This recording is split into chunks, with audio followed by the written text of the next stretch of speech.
Welcome to Kenton's videos. Enjoy the video. You begin by securing your data and power so the process can run without interruption. First, backup photos, messages, and app settings to MI Cloud or a PC. This prevents loss if something goes wrong.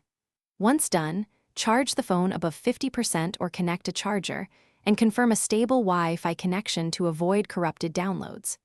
Next, go to Settings About Phone and check the current ROM and build so you know exactly what to install next. You now obtain the update using official channels whenever possible. Go to Settings About Phone System Update and let the phone check and download the OTA. This is safest.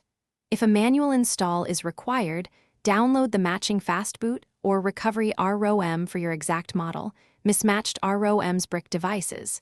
Make sure to verify the checksum so the file isn't corrupted. Once verified, move the ROM to the root of internal storage or the location specified by the updater. You complete the upgrade by applying the ROM and then validating the result.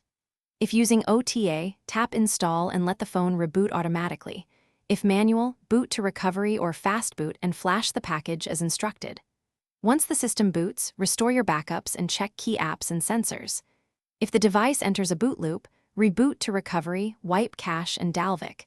If that fails, perform a full factory reset as a last resort. Keep the verified ROM and backups until you're confident the phone is stable.